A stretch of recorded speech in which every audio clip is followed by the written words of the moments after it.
항상 기뻐하라. 쉬지 말고 기도하라. 범사에 감사하라. 이것이 그리스도 예수 안에서 너희를 향하신 하나님의 뜻이니라. 오늘 성경에 3절이나 암송하셨어요. 3절이나. 감사합니다. 인생에서 가장 기뻤던 순간들 기억나시는 순간들이 있으신가요? 이때는 참 좋았는데, 이때 참 기뻤는데. 오늘 찬양도 참 그 기쁜 찬양 해주셔서 너무 감사합니다. 그런 순간들 있으신가요? 예, 뭐 대학에 합격했다거나, 뭐 애들이 대학 들어갈 때 더 좋으셨죠? 저같이 이제 결혼할 때 너무 좋아가지고 예수님 만났을 때 하나님 은혜가 뜻하지도 않게 갑자기 내 마음속에 쑥 들어왔을 때 그 순간들 너무 기쁘잖아요. 우리 인생에 기쁜 순간들만 있는 것은 아닌 것 같습니다. 슬플 때도 있고 힘들 때도 있고 좌절할 때도 있고 아플 때도 있고. 그러니까 인생은 기쁜 일하고 슬픈 일, 힘든 일이 이렇게 교차하는 거죠. 이렇게 좋은 일, 나쁜 일, 힘든 일. 그게 인생입니다. 이 세상에 산다고 다 좋은 일만 있는 것이 아니고 이 세상에 있다고 다 나쁜 일만 있을 수는 없어요. 하나님께서 우리 앞을 내다보지 못하게 하셔가지고 하나님 의지하게 살게 하신다 그러셨잖아요. 인생에는 희노애락이 있고, 그러니까 기쁜 일, 노여운 일, 슬픈 일, 즐거운 일, 길흉화복이 있다. 우리 어른들이 다 이거 하셨던 말씀입니다. 그러니까 좋은 일이 교차하고 나쁜 일도 교차하고 그런다는 거죠. 그 노스캐롤라이나의 어떤 그 교수님이 바버라 프레드릭슨이라고 하는 교수님이 행복 방정식을 발견하셨답니다. 행복 방정식. 이렇게 하면 행복할 수 있다. 행복 방정식. 혹시 아시나요? 그러니까 나쁜 일하고 좋은 일하고 비율이 그러니까 좋은 일하고 나쁜 일하고의 비율이 2.9대 1이면 행복할 수 있답니다. 그게 무슨 얘기냐면 나쁜 일 하나하고 좋은 일 2.9하고 맞먹는다는 거예요. 그러니까 나쁜 일은 하나만 있어도 막 괴로워 사실은. 근데 그걸 이기려면은 최소한 3개 정도의 좋은 일이 있어야 된답니다. 그러니까 아이들한테 이렇게 훈계할 때, 아이들 혼낼 때도, 그러니까 혼내는 거 한 가지 얘기하기 전에 좋은 거 3가지 얘기하라 그러잖아요. 그러니까 잘하는 거, 좋은 거, 칭찬할 거 3가지 얘기하고, 그 다음에 이거는 이렇게 고치면 좋겠다 이렇게 얘기하면 이렇게 기분이 덜 상한대요. 기분이. 근데 그냥 나쁜 거기 막 때려대면은 그거가 좋은 일이 그거를 나중에 극복하려면은 훨씬 많은 좋은 일 뭐를 해줘야 그게 이제 극복이 된다는 거죠. 그걸 행복 방정식이라고 그럽니다. 그러니까 어림잡아 얘기하면 3대 1. 그러니까 좋은 일 3개, 나쁜 일 하나. 생각해 보면 비슷한 것 같죠?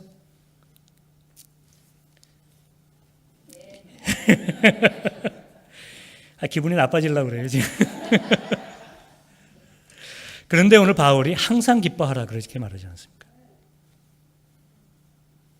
그러니까 바울이 인생을 몰라도 너무 모르는 거죠. 어떻게 항상 기뻐할 수 있어요? 최소한 3가지 좋은 일은 있어야 한 가지 나쁜 일을 이어서 그때 좋아할 수 있는데 항상 기뻐하라 그러니까 이건 좀 앞뒤가 안 맞는 말입니다. 나쁜 일보다 3배는 더 좋은 일이 있어야 기뻐할 수 있겠는데 바울은 항상 기뻐하라 그렇게 말하는 것입니다. 항상. 우리가 로봇도 아니고 기뻐하라 그러면 우리가 그냥 기뻐해지집니까? 저집니까? 그러니까 바울이 기뻐하라 그런다고 우리가 기뻐서요? 아니죠. 그건 아니죠. 사람이 그렇지 않지 않아요. 그럼 바울이 도대체 무슨 생각으로 항상 기뻐하라 그렇게 말할까요? 도대체 무슨 생각으로? 그 이유가 오늘 본문 저희가 읽은 본문 마지막에 있습니다. 18절 말씀에 이것이 그리스도 예수 안에서 너희를 향하신 하나님의 뜻이니라 그랬습니다. 그러니까 그리스도 예수 안에서 항상 기뻐하라. 쉬지 말고 기도하라. 범사에 감사하라. 이 3가지가 그리스도 예수 안에서 여기에 딱 붙어 있어요. 희노애락, 길흉화복, 인생의 좋은 일, 나쁜 일에 눈물과 기쁨의 교차 속에서 기뻐하라. 그것이 아니고 3대 1 행복 방정식, 좋은 일 3개가 최소한은 있어야 나쁜 일 하나를 이길 수 있다. 그런 방정식 속에서 기뻐하라가 아니고 예수 그리스도 안에서 기뻐하라. 그때 항상 기뻐하라. 그렇게 말하는 것이죠. 그러니까 바울은 우리가 예수님 안에 있으면 항상 기뻐할 수 있다. 그렇게 정말 믿고 살았던 것 같습니다. 목사는 거짓말해도 성경은 거짓말하지 않는다 그랬죠? 아멘이 너무 커서 좀 죄송스러운데. 아니, 목사는 거짓말할 수 있어도 성경은 거짓말 안 한다고요. 예. 그래서 제가 세 가지 말씀드렸잖아요. 바울이 꼭 믿고 있었던 것. 하나님은 나를 사랑하신다. 예수 그리스도의 부활의 능력이 오늘도 역사하신다. 그리고 주님은 다시 오신다. 그것이 그리스도 안에서 사는 것입니다. 내가 하나님의 사랑을 확신하면, 예수 그리스도의 부활의 능력이 오늘도 내 삶에서 일하고 있다는 것을 믿으면, 지금 이 삶이 아무리 어둡고 세상이 저렇게 죽이고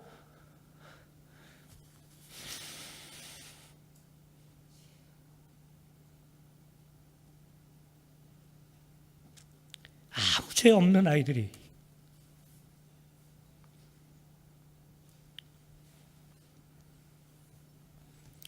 죽을 수밖에 없는, 이 멸망할 수밖에 없는 세상에도 예수 그리스도의 복음은 우리에게 소망을 주신다. 그것을 믿으면 예수 그리스도 안에서는 우리가 기쁨을 찾을 수 있다는 것입니다. 바울은 정말 예수님 믿었어요. 바울은 정말 예수 믿는 사람이었습니다. 바울에게도 얼마나 많은 아픔이 있었습니까? 바울에게도 얼마나 많은 슬픔이 있었습니까? 얼마나 많은 고난이 있었어요. 바울이 참 훌륭한 목사잖아요. 여러분 생각해도 바울이 이 산돌교회 목회하시면 얼마나 부흥하겠어요. 그런 생각이 있으시죠? 그런데 여러분, 바울이 자기가 개척한 교회에서 쫓겨났습니다. 그래서 울면서 편지를 썼어요. 울면서. 그 눈물의 편지의 일부분이 고린도 전후서에 남아있는 겁니다. 그러니까 바울의 삶이 평탄치가 않았어요. 매도 수없이 맞았죠. 죽을 뻔도 수없이 하죠. 그 고린도후서에 읽어보면 바울이 당한 고난의 기록이 그냥 구구절절히 나오지 않습니까? 그런데 바울이 항상 기뻐하라 그렇게 말하잖아요. 왜 그랬을까요? 바울은 진짜 예수 믿었거든요. 바울은 진짜 믿음이 있었거든요. 박해와 슬픔과 고난과 아픔이 그 삶 속에 계속 들어왔는데 바울은 기쁨을 쏟아낸 겁니다. 이 안에 다른 게 있었기 때문에. 그게 뭐냐면 예수 그리스도가 있었기 때문이죠. 하나님의 사랑이 있었고 부활의 능력이 있었고 다시 오실 주님에 대한 소망이 이 안에 있었기 때문에 아무리 고난이 와도 슬픔이 와도 먹고 살 게 없어도 우리 가게가 아무리 안 돼도 그 안에서 기쁨을 찾을 수 있었던 거예요. 그러니까 상황에 반응하며 산 것이 아니라 내 안에 있는 믿음으로 상황을 눌러버린 거죠. 그 상황을 주도하며 산 겁니다. 세상에 끌려다니지 않았어요. 그러니까 바울이 항상 기뻐하라. 이는 그리스도 예수 안에서 그 말을 할 수 있었던 거죠. 기쁜 일이 하나만 있어도 안 좋은 일 모든 일을 덮어버리면 그러면 되잖아요. 그러니까 바울이 그 예수 그리스도에 대한 믿음, 그 복음이 이 안에 꽉 차 있었기 때문에 나쁜 일이 아무리 생기니까 3대1 방정식이요. 이 통계의 신화입니다. 이게 통계의 신화예요. 세계 일어난다고 기뻐지지도 않아요. 사실은 대충 보면은 통계적으로 그렇다는 거지. 여러분 1000가지 좋은 일이 있어도요. 내 마음이 불편하면 그게 기쁘지가 않습니다. 그러니까 이게 3대1도 대충 통계적으로 그렇다는 거지 우리 인생을 정확하게 말하는 게 아닙니다. 바울은 예수 그리스도 안에 있으면 우리는 항상 기뻐할 수 있다. 이게 자기 간증입니다. 사실은 자기 간증이에요. 바울 안에 있었던 확신들 몇 가지를 제가 찾아보겠습니다. 로마서 8장에 우리가 알거니와 하나님을 사랑하는 자 곧 그의 뜻대로 부르심을 입은 자들에게는 모든 것이 합력하여 선을 이루는 그 다음 말씀. 예. 우리가 알거니와 하나님을 사랑하는 자 곧 그의 뜻대로 부르심을 입은 자들에게는 모든 것이 합력하여 선을 이루느니라. 그러니까 바울이 자기 인생에 얼마나 굴곡이 많았어요. 그런데 이걸 다 하나님께서 선하게 쓰시는구나. 이걸 다 하나님께서 나중에는 아름답게 하시는구나. 그걸 깨달았어요. 그러니까 제가 이 성경 읽으면은 바울이 쓴 편지는 다 바울의 간증 같아요. 이 로마서, 우리 개혁 신앙의 기초가 된다고 하는 이 로마서도 제가 보기에는 신학서적이 아니고 바울의 간증입니다. 이게 생각해 보니까요, 하나님께서 자기 인생의 한 역사들을 보니까 모든 일을, 내가 저질러 오는 그 모든 일들도 다 하나님께서 합력하셔서 하나님 앞에서 다 선한 것으로 바꾸어 놓는 것을 바울이 봤거든요. 그러니까 그 믿음이 있으니까 오늘 내가 힘들어도 이 안에서 내가 기쁨을 찾는 겁니다. 그 믿음이 있는 거죠. 바울이 또 이렇게 고백했습니다. 다만 이뿐 아니라 우리가 환난 중에도 즐거워하나니 이는 환난은 인내를, 인내는 연단을, 연단은 소망을 이루는 줄 알미로다. We know 그랬습니다. We know. 이거는 의심의 여지가 없다는 거예요. Maybe 뭐 이런 것도 아니고 We know. 확신이죠. 그래서 절망하기보다 저는 소망하겠습니다. 주님께서 이 땅에서 숨쉬게 하시는 그 순간까지, 마지막 순간까지 저는 소망의 끈을 놓지 않겠습니다. 그것이 바울의 고백 아닙니까? 그러니까 좌절하기보다는 다시 일어서겠습니다. 내 인생에 눌려있기보다는 기쁨을 택하겠습니다. 기쁨을 선포하겠습니다. 그것이 예수 그리스도 안에 있는 것이죠. 주님께서 나를 연단하신 후에 저는 정금같이 나올 것입니다. 하나님께서 불 가운데 지나도 타지 않을 것이고 물 가운데 지나도 물이 너를 삼키지 못할 것이다. 말씀하신 이사야서 말씀 바울도 아마 마음속에 외우고 있었을 거예요. 그러니까 바울이 항상 기뻐하라고 말하는 것은 그냥 바보같이 웃고 다니라는 말이 아닙니다. 이렇게 그냥 이런 일이 있어도 저런 일 그냥 그러면 기뻐 살 수 있다 그 말이 아니고 그 긍정의 사고 방식. 긍정적으로만 생각하면 다 된다. 그것도 아니고 바울이 항상 기뻐하라고 말할 수 있었던 그 근원, 그 깊은 곳에는 예수님에 대한 확신이 있었기 때문입니다. 그러니까 믿음이 없이는 기뻐할 수 없어요. 믿음이 없이는 어려움 속에서 기쁨의 이유를 찾을 수가 없습니다. 그러니까 믿는 사람만이 기뻐할 수 있습니다. 그러니까 믿음은, 기쁨은 믿음 있는 사람의 특징이에요. 기쁨은 믿음 있는 사람에게만 나타나는 특징입니다. 지금 막 기뻐하시려고 노력하시는 것 같은데 그러니까 내가 기뻐해야지 이렇게 하실 것이 아니라 내가 내 믿음을 세워야지. 그러면 기쁨이 생기는 겁니다. 그래서 기쁨은 하나님의 명령이고 기쁨은 믿음의 특징인 것입니다. 그러니까 항상 기뻐하라 그 말은 믿음을 견고히 하라 그 말이에요. 믿음을 하나님 앞에서 굳건히 가지면 세상의 펀치들이 나를 넘어뜨리지 못하는 거예요. 넘어질 때도 있겠죠. 또 일어나는 거죠. 그것이 기쁨의 힘인 것입니다. 우리가 주님에 대한 믿음이 있으면 기뻐할 수 있습니다. 항상 기뻐할 수 있습니다. 믿음이 있을 때 우리는 모든 염려를 이길 수 있습니다. 그래서 베드로 사도가 그렇게 얘기했죠. 너희 염려를 다 주께 맡기라. 이는 그가 너를 돌보심이라. 이게 믿음이거든요. 너희 염려를 주께 맡기라 그러는데 영어에 캐스트 그랬잖아요. 제가 번역했으면 너희 염려를 다 주께 던져라. 던져버리라. 아마 그렇게 번역했을 것 같아요. 너희 염려를 다 주님께 던져버려라. 던져요, 그냥 던져. 이게 던지는 거죠. 염려를 맡기라. 이게 아니고 염려를 던지라. 하나님께 우리의 염려를 던지는 것입니다. 어떤 사람이 하나님께 염려를 던질 수 있나요? 하나님에 대한 믿음이 확실한 사람이 믿음. 그러니까 믿음은 내 삶의 염려를 없앱니다. 그러니까 내 삶이 자꾸 공고해지고 내 삶이 어려워지면 하나님 도대체 내 삶에 왜 이렇게 어려움을 많이 주십니까? 그리고 우리가 그렇게 기도할 수도 있지만 하나님 왜 제가 이깟 어려움에 자꾸 흔들립니까? 제게 흔들리지 않는 믿음을 주십시오. 우리가 그렇게 기도할 수도 있는 것입니다. 염려는 내일의 근심을 없애는 것이 아니라 오늘의 기쁨을 앗아간다. 그런 말이 있어요. 우리가 염려하면 내일 모든 이게 해결되는 게 아니라 오늘 내가 기뻐해야 할 그 이유들을 염려가 다 가져가 버리는 것입니다. 믿음을 택하십시오. 그때 우리 안에 기쁨이 솟아나기 시작할 겁니다. 예수님께서 그러셨죠. 너희 중에 누가 염려함으로 키를 한 자라도 더할 수 있겠느냐. 제가 키가 많이 크고 싶거든요. 아직도 크고 싶어요, 사실은. 제가 덩크슛 한번 해보는 게 꿈인데요. 이게 굉장히 안 될 것 같아요. 너희 중에 누가 염려함으로 너희 중에 키를 한 자라도 크게 할 수 있겠느냐. 그건 우리가 염려할 게 아니라는 거죠. 오늘 있다가 내일 아궁이에 던져지는 들풀도 하나님께서 입히시거든. 하물며 너희일까 보냐. 예수님께서 그 마지막에 뭐라 그러셨냐면 믿음이 작은 자들아. 그러니까 내 마음속에 기쁨이 없는 이유는 우리의 믿음이 작기 때문입니다. 내가 항상 기뻐할 수 없는 이유는 나의 믿음이 흔들리기 때문입니다. 우리가 어떻게 그러면 이 염려를 다 던져버리고 내 마음속에 믿음을 세우고 항상 기뻐할 수 있는 삶을 살 수 있을까?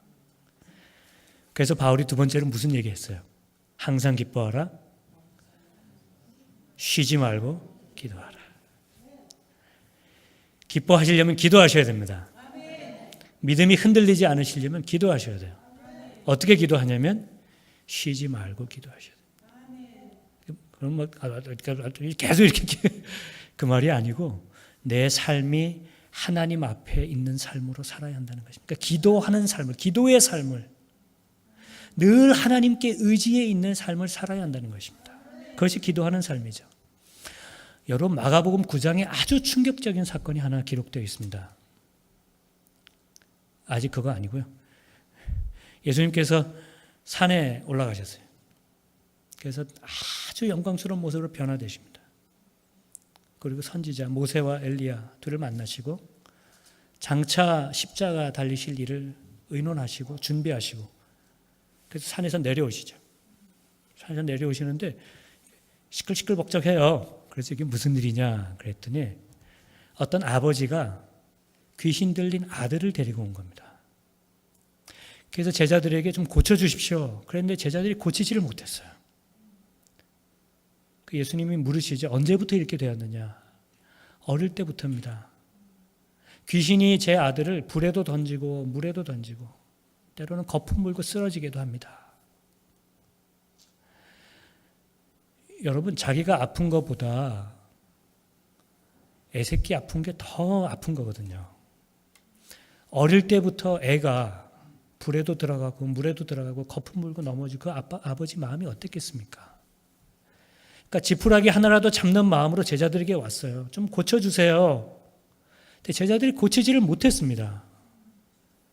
예수님이 그것을 보시고 이 패역한 세대들아 그렇게 말씀하시고 예수님이 묻습니다. 어릴 때부터 이 귀신 들린 아들에게 내가 어떻게 해주면 좋겠느냐 그랬더니 아버지가 그러죠. 할 수 있거든 고쳐주십시오. 그때 예수님께서 그러시죠. 할 수 있거든이 무슨 말이냐. 믿는 자에게는 능히 하지 못할 일이 없느니라. 그래서 예수님께서 귀신을 쫓아내시죠. 말 못하고 못 듣는 귀신아 내가 내게 명령하노니 그 아이에게서 나오고 다시는 들어가지 말아라. 예수님께서 귀신을 쫓아내셨어요. 제자들이 아마 좀 창피했던 것 같습니다. 자기들은 못하고 예수님이 그냥 해내시니까. 그래서 성경에 보면 집에 가서 조용히 예수님한테 물었어요. 주님, 왜 우리는 귀신을 쫓아내지 못했습니까?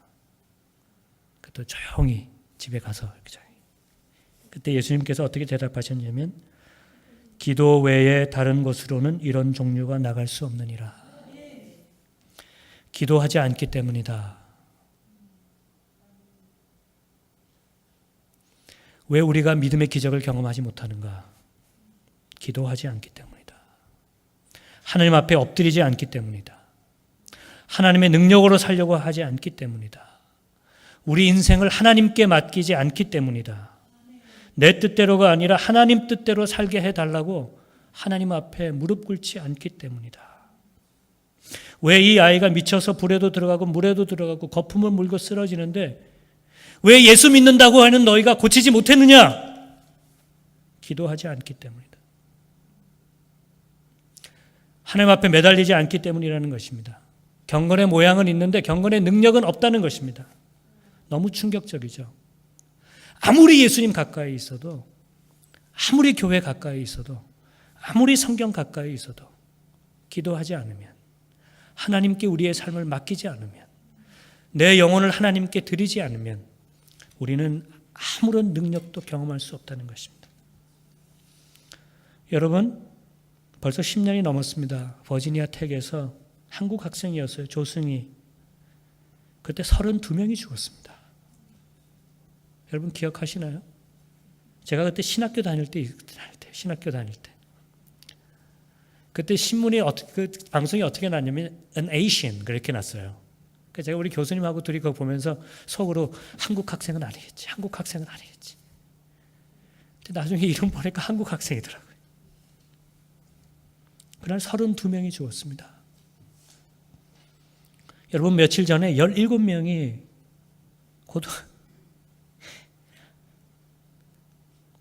왜 이렇게 교회가 많은데, 왜 이렇게 예수 믿는 사람들이 많은데 왜 그 귀신을 우리가 쫓아내지 못하는 겁니까? 우리에게 모양만 있고 경건의 능력이 없는 것이죠.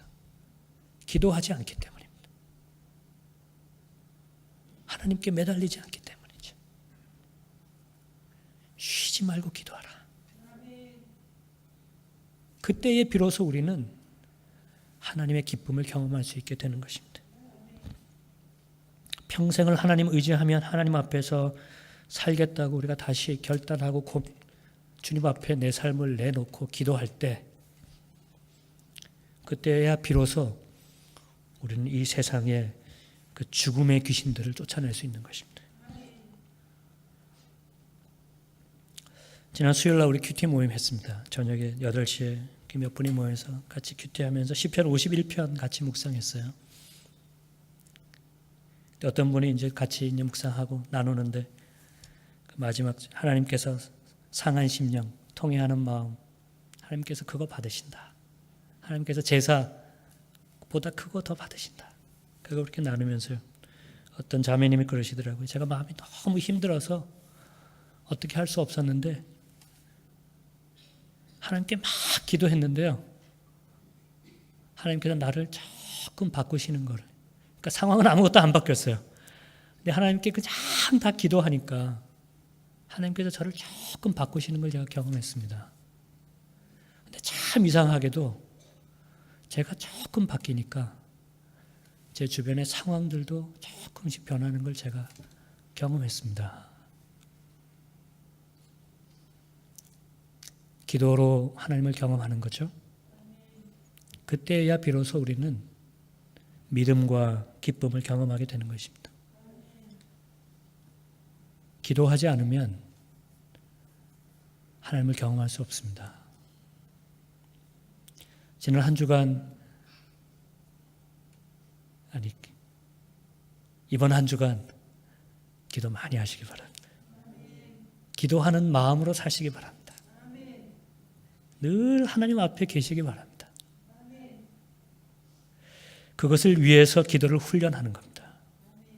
그래서 금식도 하고, 시간을 정해서 기도하고, 새벽에도 기도하고, 주일에도 기도하고, 항상 기도하기 위해서 정해놓고 기도하는 것입니다.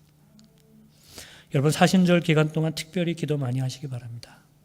우리의 삶 전체가 하나님을 향한 기도가 될 수 있도록 최선을 다해 기도하시기 바랍니다. 저는 믿습니다. 우리가 기도하면 이 세상의 귀신들을 쫓아낼 수 있다. 더 이상 그 불쌍한 영혼들이 총에 맞아 죽지 않아도 된다. 예수 그리스도의 복음이 있으면, 우리가 정말 그 복음에 헌신하면, 내 인생을 정말 그 복음에 놓고 내가 기도하면 세상을 변화시킬 수 있다. 그것이 복음의 능력 아니겠습니까? 그것이 우리가 믿는 예수님 아니겠습니까? 아무 능력도 없이 그냥 말로만 예수님 그렇게 살다 하늘나라 가시겠습니까? 정말 우리가 기도할 때, 하나님 앞에 우리의 연약함을 놓고 하나님의 은혜를 구할 때, 이 세상에 정말 소망이 있다는 것을 여러분 잊지 마시기 바랍니다. 그때 우리는 정말 항상 기뻐할 수 있게 되는 것이죠. 여러분 쉬지 말고 기도하시기 바랍니다. 항상 기뻐할 수 있는 유일한 방법, 기도하는 방법밖에 없는 것입니다. 여러분 이번 주에 또 이 사순절 기간 동안에 하나님 앞에서 기도 쉬지 말고 하시고 하나님께서 주시는 기쁨을 회복하시는 여러분들 되시기를 주님의 이름으로 축원드립니다.